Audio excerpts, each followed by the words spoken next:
I got to ask you, how have you been keeping your body in shape and getting ready if you get called back to the NBA? What have you been doing to stay I want to healthy? see you back out there Yeah. too, dog. Yeah, we don't want you here. You know, like we deserve appreciate you pulling Yeah. up. But you a hooper, G. We'll hold the spot. You come back whenever.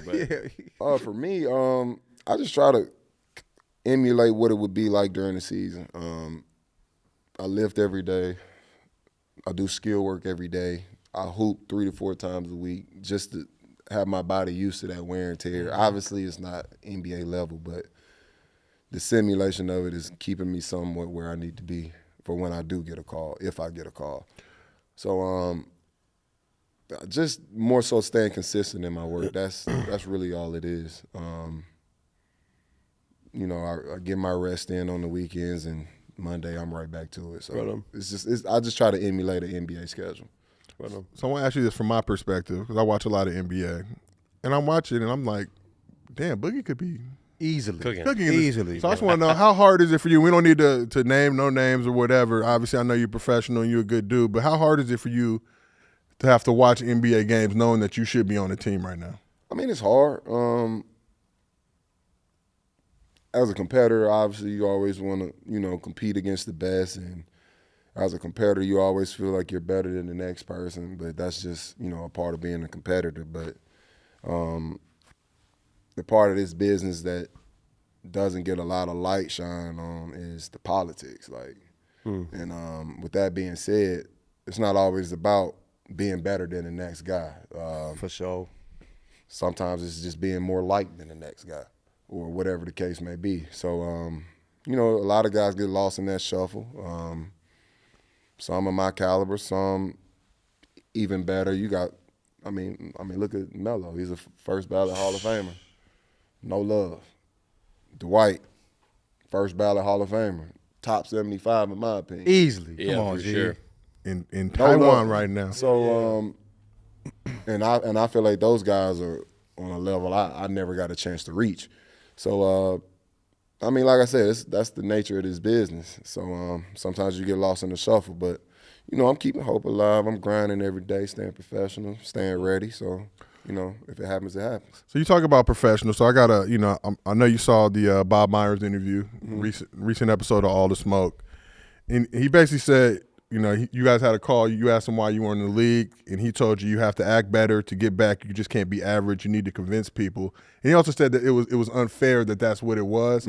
But for you, when you hear that, did you agree with his assessment, or how'd you leave that phone call? I mean, the phone call did happen. You know, the story is true, but I mean, obviously, it was a lot of details left out of the conversation. And, I mean, with it being a small snippet, or I know how interviews go. Yeah. Obviously, they didn't harp on and go into detail about what the conversation. It was very brief. Yeah, we're talking about something else, and they kind of got into it. I mean, basically, he was telling me, like, teams are afraid of what they think I can do. Not necessarily that I did anything wrong or I'm still doing anything wrong. It's just the perception to me is so bad that they think I'll do the unthinkable or something crazy. So he was saying that it's unfair that I have that label on me because obviously me and Bob have a relationship from my years, from my year at Golden State, but we've stayed in touch.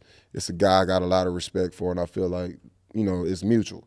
So I also trust his word. And one thing about this business, it's hard to get honest answers or honesty. It's always just people blowing smoke. Like, and it's a lot of political correctness. So even if you do make a mistake, it's hard to go and correct it because you can't get the honest assessment of what you did wrong. Oh, wow. So you can't go back in the mirror like, I need to work on this. You'll get some bullshit ass answer and then you just lost. You know what I'm saying? So you just lost trying to figure it out. But that's part of why we had the phone call, and you know, the conversation was great, but I mean the way it came out, and we actually spoke afterwards. I'm like, damn, Bob, you ain't do me no favors with that one. And I was gonna ask you. I'm a UCLA guy. Bob played with my brother at UCLA. I know he meant well with that. Absolutely, Bob meant well. He He had also all like, the come right on, intentions. It just didn't come out the way he probably processed it in his head. He wasn't even thinking. I mean, they were talking And about some other shit. Yeah, right. Your name came up, So, and he kind of told You know, that we story. chatted about it afterwards. You know, he apologized. He was like, sorry if I, didn't say it the way you wanted to hear it. But I'm like, it's no ill will. I Shit, know you apologize with a roster spot, my boy. Bobby? No, I'm just kidding. But, Bob is really good people. So it's So when you, I mean, I know you probably, you know, when we were in Vegas, Tim Connolly kind of rolled through. We were at the crossover. Y'all said what's up to each other. It seems like you got a good relationship with a lot of front office execs and people like that.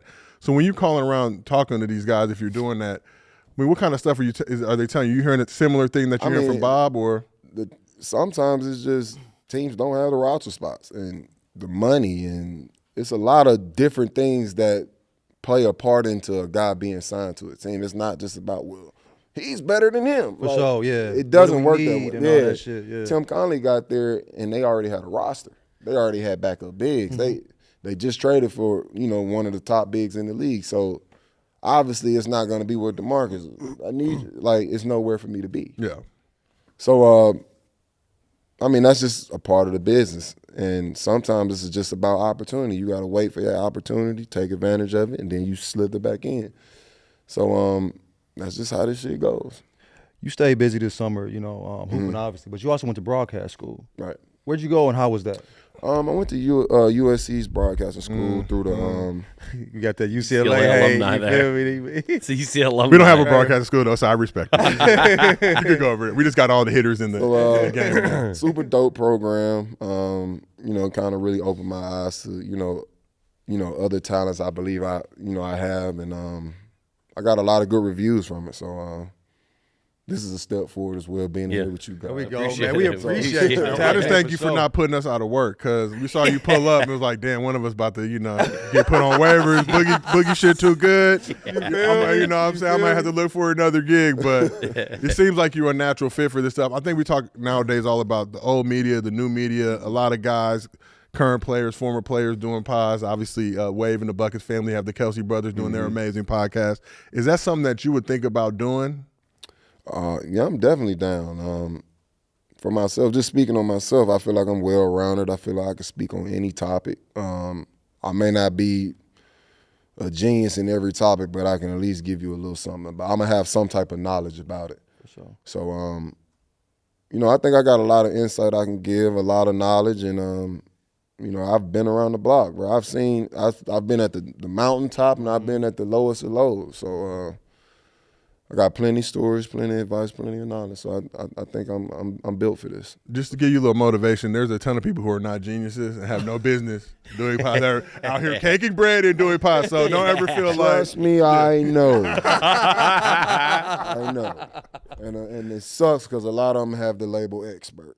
Yeah. That's a fact. That's a fact. Yes. All right, appreciate you, Boog. Thanks for coming through. You know what I mean? You're back for 2 more episodes. So, sir. you know, if you have any questions, definitely send us those questions in the comments and all that. So, all right, appreciate you, boy. Appreciate you guys, man. Yes, sir.